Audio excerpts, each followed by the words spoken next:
وہ قدیم یونان کا عظیم فلسفی، سائنسدان، ریاضی دان، استاد، تحقیق نگار اور مصنف تھا۔ اس کی تحریروں کے موضوعات فزکس، معبد، الطبیات، شاعری، تھیٹر، موسیقی، منطق، فن بلاغت، فن لسانیات، سیاسیات، حکومت، اخلاقیات، حیاتیات اور حیوانات تھے۔ اتنا قابل انسان کون تھا؟ نوبل ہسٹری میں آج یہی آپ کو سب بتانے جا رہے ہیں۔ میں ہوں عرفان الحق اور آپ دیکھ رہے ہیں دا نوبل ہسٹری۔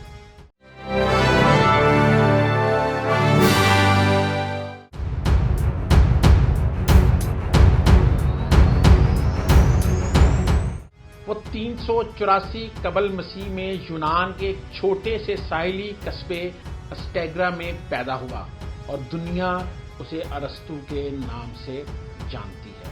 اس کے والد کا نام نکوماس تھا اور وہ ریاست میسیڈونیا کے بادشاہ کے درباری طبیب تھے۔ ارسطو جب ابھی لڑکپن میں ہی تھا تو اس کا باپ فوت ہو گیا، لیکن اس کے باوجود ساری عمر ارسطو کا شاہی دربار سے قریبی واسطہ رہا اور اس نے اس ماحول کا کافی اثر بھی لیا۔ ارسطو کے باپ کے مرنے کے بعد ارسطو کا بہنوئی اس کا سرپرست بنا اور اس کے جوان ہونے تک اس کا خرچ اٹھاتا رہا۔ چونکہ ارسطو کا تعلق مالج خاندان سے تھا، اس لیے ارسطو کو ایسی تربیت ملی جس نے اس کا رجحان مظاہرے قدرت کے مطالعے کی طرف کر دیا۔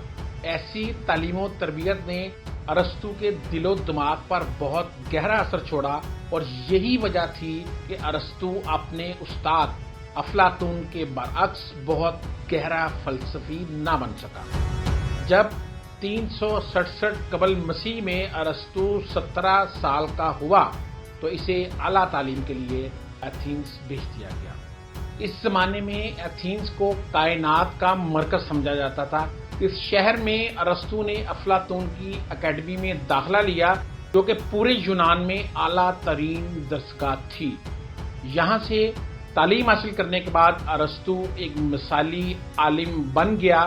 افلاطون کی اس اکیڈمی سے ارسطو 20 سال تک منسلک رہا۔ 347 قبل مسیح میں افلاطون کا انتقال ہو گیا۔ اگرچہ ارسطو اپنے استاد کا بہت ہونہار شاگرد تھا، لیکن افلاطون کے مرنے کے بعد اس کی اکیڈمی کا سربراہ نہ بن سکا۔ کچھ لوگوں کا خیال ہے کہ جب افلاطون نے اسے اپنی زندگی میں اپنا جانشین نہ بنایا تو اس نے دل برداشتہ ہو کر وہ اکیڈمی ہی چھوڑ دی، کیونکہ افلاطون نے اپنا جانشین اپنے بھتیجے کو بنا دیا تھا اور افلاطون کی موت کے بعد وہی اس کی اکیڈمی کا سربراہ بنا۔ یہ بات سب کو معلوم ہے کہ بہت سے بنیادی فلسفیانہ معاملات میں ارسطو اور افلاطون کے نظریات ایک دوسرے سے مختلف تھے۔ افلاطون کا نظریہ یہ تھا کہ دنیا میں خیالات، فلسفہ اور نقائص سے پاک چیزیں ہی سب کچھ ہیں، جبکہ اس نظریے کے برعکس ارسطو کے خیالات کی دنیا کی بجائے حقیقت اور مادی دنیا کے بارے میں زیادہ سوچا کرتا تھا۔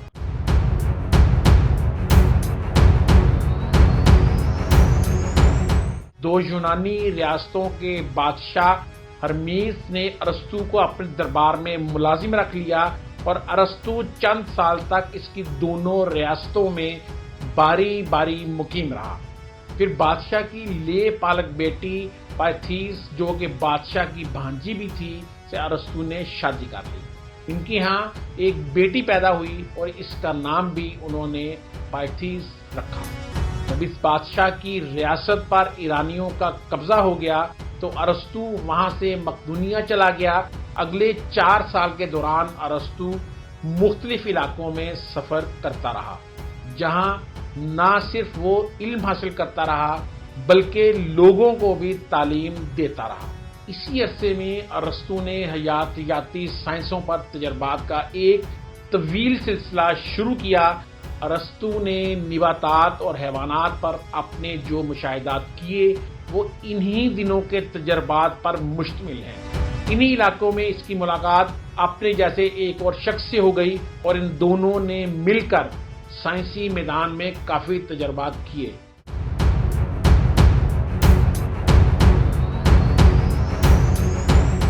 جب ایتھنز میں ارسطو نے اپنی اکیڈمی لائسم قائم کی تو ارسطو کے بعد اس اکیڈمی کا سربراہ بھی یہی شخص مقرر ہوا۔ ارسطو نے اس زمانے میں موجود نہ صرف تمام علوم کا مطالعہ کیا بلکہ ان علوم میں اضافہ کرنے کے لیے اپنا خاطر خواہ حصہ بھی ڈالا۔ طبیعی سائنسوں میں ارسطو نے علم التشریح الاعضاء، فلکیات، جنیات، جغرافیہ، علم ارضیات، فن موسمیات، فزکس اور حیوانات کا مطالعہ کیا۔ فلسفے میں ارسطو نے جمالیات، اخلاقیات، حکومت مابعد الطبیعیات، سیاسیات، معاشیات، نفسیات، فن بلاغت کے بارے میں مضامین لکھے۔ اس کے علاوہ ارسطو نے تعلیم، غیر ملکی رسوم و رواج، لٹریچر اور شاعری کا مطالعہ کیا۔ اگر ارسطو کی تمام تحریروں کو جمع کر لیا جائے تو اس سے یونانی علوم کا ایک انسائکلوپیڈیا تشکیل دیا جا سکتا ہے۔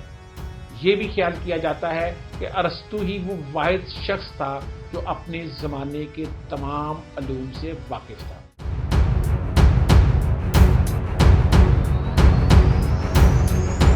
تین سو 43 قبل مسیح میں یونانی ریاست میسیڈونیا کے بادشاہ فلپ دوئم نے ارسطو کو اپنے پاس آنے کی دعوت دی تاکہ وہ 13 سالہ شہزادے سکندر، جو بعد میں سکندر اعظم کے نام سے مشہور ہوا، کو تعلیم دے سکے۔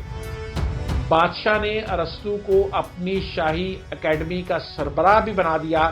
اس عرصے میں ارسطو نہ صرف سکندر کو بلکہ 2 مزید افراد کو بھی تعلیم دیتا رہا اور یہ دونوں بعد میں بادشاہ بنے۔ ارسطو ایک ایسی فلسفیانہ دنیا تشکیل دینے میں مصروف ہو گیا جس کا مرکز یونان ہو۔ اس مقصد کے لیے اس نے تیاریاں بھی شروع کر دی تھیں۔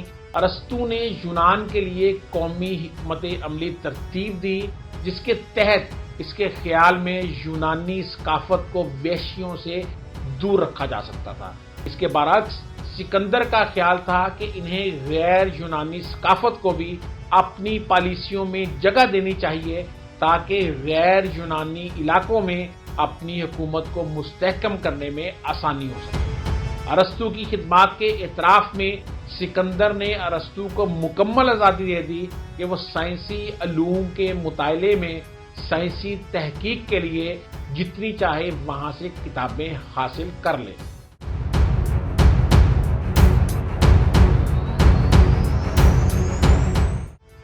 ارسطو نے ایتھنز میں لائسم کے نام سے اپنا اسکول کھولا اور آئندہ 12 برس تک اسے چلاتا رہا۔ یہاں اپنی باقی ساری زندگی ارسطو نے علم حاصل کرنے اور دوسروں کو تعلیم دینے اور تصنیف و تالیف میں گزار دی۔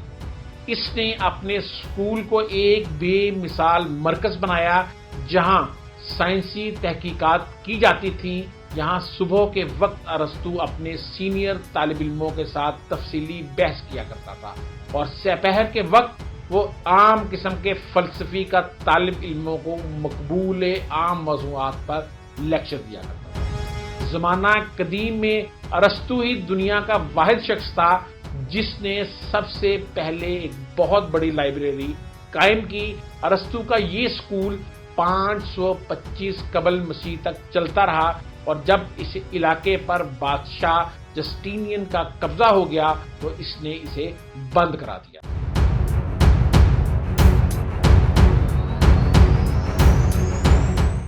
ارسطو نے 12 سال کے عرصے میں اپنا بہت سارا ادبی کام کیا۔ اس نے بہت سے مکالمے لکھے جن کے محض چند ٹکڑے ہی صحیح سلامت بچ سکے۔ ارسطو کے جو مقالہ جات یا مضامین ہم تک پہنچے وہ عام لوگوں کے مطالعے کے لیے نہ تھے بلکہ وہ تو اس کے اپنے اسکول کے طلباء کے لیے کورس کا حصہ تھے۔ اگلے 2000 سال تک دنیا ارسطو کے ان لاسانی مقالہ جات سے استفادہ حاصل کرتی رہی۔ ارسطو اپنا اسکول اسکندر اعظم کی وفات تک چلاتا رہا، جس کا 323 قبل مسیح میں اچانک انتقال ہو گیا تھا۔ اس کے بعد ایتھنز کے شاہی خاندان اور خود ارسطو کے لیے حالات اتنا خراب ہونا شروع ہو گئے کہ ایتھنز کی اسمبلی نے یونانی شہری ریاستوں کو اسکندر اعظم کے خاندان سے نجات دلانے کے لیے سکندر کے جانشین کے خلاف جنگ شروع کر دی اور اس کو تخت سے ہٹا دیا۔ نئی انتظامیہ نے ارسطو کو نشانہ بنانے کا منصوبہ بنایا اور اس پر یہ الزام لگایا کہ ارسطو دیوتاؤں کا احترام نہیں کرتا اور اسی بنا پر اسے ملحد قرار دے دیا گیا۔ یہی وہ الزام تھا جس کے تحت 399 قبل مسیح میں افلاطون کے استاد سقراط کو سزائے موت دی گئی تھی۔ اس سے پہلے کہ اس پر مقدمہ چلایا جاتا، ارسطو ایتھنز سے نکل گیا اور ایک جزیرے میں جا بسا۔ ارسطو کے نظام انہضام میں خرابی پیدا ہو گئی اور 322 قبل مسیح میں 63 سال کی عمر میں ارسطو کا انتقال ہو گیا۔ ناظرین، یہ تھی ارسطو کی زندگی کی نوبل ہسٹری۔ اپنے اگلے پروگرام میں آپ کو ایک اور نئی نوبل ہسٹری بتائیں گے۔ اگر آپ کو یہ پروگرام پسند آئے تو لائک کریں، چینل کو سبسکرائب کریں اور اپنا کمنٹس ضرور دیں۔ بہت شکریہ۔